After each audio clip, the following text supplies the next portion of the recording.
आखिर क्यों वात्स्यायन ऋषि ने ब्रह्मचारी होते हुए भी लिखा था कामसूत्र ग्रंथ?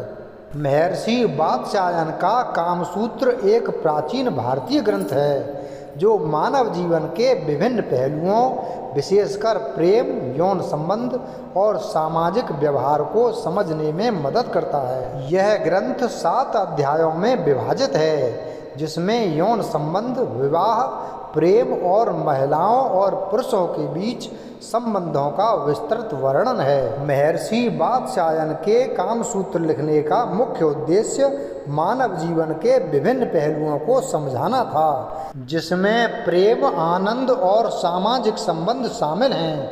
उन्होंने कामसूत्र में धर्म, अर्थ और काम के बीच संबंध स्थापित किया है और कैसे इन तीनों को संतुलित करके एक खुशहाल जीवन जिया जा सकता है, यह बताया है। कामसूत्र एक महत्वपूर्ण ग्रंथ है क्योंकि यह प्रेम, यौन संबंध और सामाजिक व्यवहार के बारे में ज्ञान प्रदान करता है। यह उन लोगों के लिए उपयोगी है जो प्रेम, यौन संबंध और सामाजिक संबंधों के बारे में अधिक जानना चाहते हैं और एक खुशहाल जीवन जीना चाहते हैं। कामसूत्र को जानने से पहले हमें मनुष्य जीवन के उन 4 पुरुषार्थों को जानना होगा जिसमें काम तीसरे नंबर पर आता है। तो आइए जानते हैं कौन से हैं वे 4 पुरुषार्थ। विश्व में मनुष्य ही एक ऐसा मननशील प्राणी है जो सोच विचार कर आचरण करता है। यदि वह ऐसा न करे तो उसमें और पशु में कोई अंतर नहीं समझा जा सकता। बहुधा देखने में आया है कि जिन बच्चों को भेड़िए आदि उठा ले जाते हैं और अपनी माद में पाल लेते हैं, वे बड़े होने पर भेड़िए की सी आदतें सीख लेते हैं। विश्व में सभी आवश्यक वस्तुओं के निर्माण हो जाने के पश्चात मनुष्य योनि का आविर्भाव हुआ और साथ ही मंगलमय प्रभु ने उन्हें वेद ज्ञान रूपी अमूल्य रत्न भी प्रदान किया। उसी वेद रूपी ज्ञान के सहारे मानव प्राणी आज तक उन्नति के मार्ग पर अग्रसर होता हुआ प्रकृति का स्वामी बन बैठा है। इस संसार में मनुष्य को जो कुछ करना है उसे 4 भागों में विभाजित किया जा सकता है: धर्म, अर्थ, काम और मोक्ष, जिसमें नंबर 1 पर आता है धर्म। धर्म का तात्पर्य है धारण करना। मनुष्य मनन एवं विचार पूर्वक जिन सत्कर्मों का करना अपना कर्तव्य समझता है, उनकी पूर्ति के लिए जीवन पर्यंत प्रयत्नशील रहना धर्म कहलाता है। मनुष्य जिस समाज, देश एवं राष्ट्र में जन्म लेता है, उस समाज अथवा देश की सेवा करना, उसकी सर्वांगीण उन्नति में योगदान देना, उसकी मान मर्यादा के लिए जीवन को बलि देवी पर चढ़ा देना ही मनुष्य का सच्चा धर्म है। समाज एवं राष्ट्र की सामयिक मनोदशा का अध्ययन करके तदनुकूल आचरण करना युग धर्म कहलाता है। पर ऐसा आचरण स्थायी नहीं होता, कुछ काल के लिए होता है। जिन परिस्थितियों को देखकर युग धर्म अपनाया जाता है, वह परिस्थितियां जब टल जाएं तो उसमें परिवर्तन कर लेना उचित है। नंबर 2 पर आता है अर्थ। आज संपूर्ण विश्व अर्थ के पीछे बुरी तरह पागल हो रहा है। साधारण मनुष्य ही नहीं बल्कि अपने को पूर्ण त्यागी अथवा जनता के सेवक कहने वाले भी अर्थ के दास देखने में आते हैं। वर्तमान युग में अर्थ की ऐसी मान्यता देखने में आ रही है कि किसी कवि का यह कहना सत्य ही जान पड़ता है। संपूर्ण गुण धन में ही समाये हुए हैं। आज समस्त संसार में जो अशांति का वातावरण फैला हुआ है और मनुष्य भले बुरे का विचार त्याग कर स्वार्थ साधन में लिप्त है, उसका कारण यही धन की लालसा है। हिंदू संस्कृति के अनुसार ब्रह्मचर्य आश्रम को समाप्त कर जब मनुष्य गृहस्थ जीवन में प्रवेश करता है तो उसे सुखमय बनाने के लिए अर्थ की आवश्यकता पड़ती है, क्योंकि शेष 3 आश्रम इसी गृहस्थ आश्रम के भरोसे रहते हैं और नित्य प्रति पंच यज्ञों का करना भी गृहस्थ का कर्तव्य माना जाता है। इसलिए गृहस्थ को आवश्यक अर्थ की अभिलाषा करना और उसका संग्रह करना बुरा नहीं कहा जा सकता, पर यह धन भी अन्याय अथवा अत्याचार द्वारा उपार्जित न हो, तभी वह समाज के लिए कल्याणकारी होता है। नंबर 3 पर आता है काम। काम का अर्थ है कामना युक्त। काम का उदय मन में होता है, इसलिए काम को मनसिज भी कहते हैं। काम के मुख्य 2 भेद हैं, एक वासनाजन्य काम और दूसरा भगवत प्रेम। वासनाजन्य काम की पूर्ति विवाहित जीवन में होती है और भगवत प्रेम की पूर्ति ईश्वरोपासना में। पुरुष में पुरुषत्व होता है और नारी में नारीत्व। इन्हीं के द्वारा सृष्टि को स्थिर रखने के लिए कार्य में वे योग दे सकते हैं, पर उनका यह कार्य तभी धर्मानुकूल माना जाएगा जब तक वह मर्यादा के भीतर हों। असंयमित काम को व्यभिचार की संज्ञा दी जाती है। इस बात का ध्यान पुरुष और स्त्री दोनों को ही रखना आवश्यक है।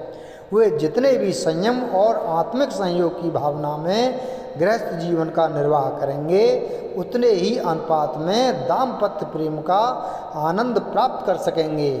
गृहस्थ जीवन का सुचारू रूप से निर्वाह करने से ही मनुष्य भगवत शक्ति की ओर अग्रसर हो सकता है और एक समय ऐसा आता है कि वह घर के बंधन को त्याग कर ईश्वर प्राप्ति में ही संलग्न हो जाता है। नंबर 4 मोक्ष। सभी प्राणी दुख को दूर करने और सुख प्राप्त करने का प्रयत्न करते रहते हैं, और सुख भी ऐसा जिसका कभी नाश न हो, किंतु दुख का अत्यंत अभाव किस प्रकार हो, यह एक बड़ी जटिल समस्या है। कारण दुख का अत्यंत अभाव किसी सांसारिक वस्तु या सफलता से नहीं हो सकता।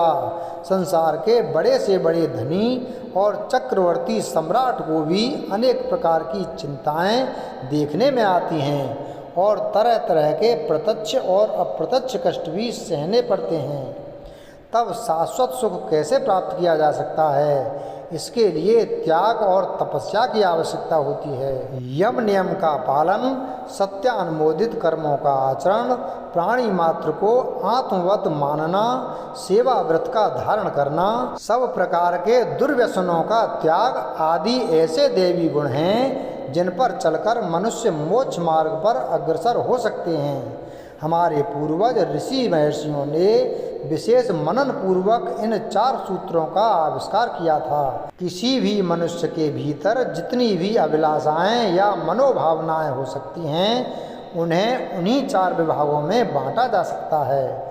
इन्हीं चारों तत्वों को अपनाकर मनुष्य अपने जीवन को पूर्ण सफल बना सकता है। लेकिन खेद है कि आजकल के मनुष्य केवल 2 तत्वों अर्थ और काम को अपनाकर, वह भी बड़े गलत तरीके से संपूर्ण मनोरथों के सिद्ध होने की आशा किया करते हैं। धर्म एवं मोक्ष के प्रति अब किसी में आस्था नहीं रह गई है। अर्थ को प्रथम स्थान मिलने से ही मनुष्य का शोषण करने लग गया है और काम की दृष्टि से उसका आचरण पशुओं से घोर निकृष्ट समझा जाने लायक बन गया है। इसलिए जब हमारे बंधुगण धर्म, अर्थ, काम, मोक्ष इन 4 पुरुषार्थों पर उनके सच्चे रूप से आचरण करेंगे, तभी वे कल्याण की आशा कर सकेंगे। अब आइए जानते हैं काम सूत्र के बारे में। ऐसा क्या है काम सूत्र ग्रंथ में जो 2000 साल बाद भी ये न केवल प्रासंगिक है, बल्कि इसमें दी गई कलाएं आज भी अपना महत्व रखती हैं। महर्षि वात्स्यायन ऋषि ने जब 4वीं शताब्दी के आसपास दुनिया भर में सबसे ज़्यादा बिकने वाला ग्रंथ कामसूत्र लिखा तो तहलका मच गया। जब पहली बार करीब 200 साल पहले सर रिचर्ड एफ वर्टन ने इसका अनुवाद किया तो इसे खरीदने की होड़ लग गई। इसकी एक एक प्रति 100 से 150 पाउंड तक बिकी। वात्स्यायन ने अपने इस ग्रंथ में 64 कलाओं का जिक्र किया है, जिन्हें जानने वाला जीवन के किसी क्षेत्र में मात नहीं खा सकता। दरअसल जब भी काम सूत्र की बात होती है तो आमतौर पर लगता है कि ये ऐसी किताब है जो केवल यौन आसनों और सेक्स पर आधारित है, लेकिन ऐसा नहीं है। काम सूत्र के 7 हिस्से हैं, जिसमें यौन मिलन से संबंधित भाग संप्रयोगकम भी एक अध्याय है, जो संपूर्ण ग्रंथ का 20% है। इस ग्रंथ का अधिकांश हिस्सा स्त्री और पुरुषों के आचार व्यवहार और काम के प्रति दर्शन को लेकर है। माना जाता है कि अर्थ क्षेत्र में जो स्थान चाणक्य का है वही काम के क्षेत्र में कामसूत्र का है। वात्स्यायन ने कामसूत्र के जिन 64 कलाओं का जिक्र किया है वो दरअसल जीवन में काम आने वाली विधाएं हैं जो आज भी प्रासंगिक हैं। हाँ, कुछ कलाएं ऐसी जरूर हैं जो समय के साथ अप्रासंगिक हो चुकी हैं, तो कुछ अब भी बहुत उपयोगी हैं। हालांकि माना जाता है कि वात्स्यायन ने ये कलाएं स्त्रियों को ध्यान में रखकर लिखीं, लेकिन ये पुरुषों के लिए उतनी ही ज़रूरी हैं। कामसूत्र में सेक्स लाइफ को और ज़्यादा आनंददायक बनाने के लिए सेक्स पोजीशन और अन्य तरीकों के बारे में बताया गया है। सेक्स लाइफ का आनंद लेने के लिए कामसूत्र बहुत मददगार साबित हो सकता है। और फिर इस प्राचीन ग्रंथ में सेक्स लाइफ को बेहतर बनाने के लिए बहुत ज़रूरी बातें बताई गई हैं। कामसूत्र में सेक्स की 64 पोजीशन के बारे में बताया गया है जो कि आपके आनंद को और बढ़ा सकती हैं और आपकी सेक्स लाइफ को और ज़्यादा रोमांचक बना सकती हैं। कामसूत्र में कुछ ऐसे फूड्स के बारे में भी बताया गया है जिससे आपकी यौन इच्छा बढ़ती है और आपकी परफॉर्मेंस भी बेहतर होती है। इन फूड्स और ड्रिंक्स में दूध, केसर, एस्परेगस, लहसुन, अश्वगंधा, मेथी, जायफल और शिलाजीत आदि शामिल हैं। वीडियो अगर पसंद आया हो तो वीडियो को लाइक करें, चैनल को सब्सक्राइब करें और बेल आइकन प्रेस करें। धन्यवाद।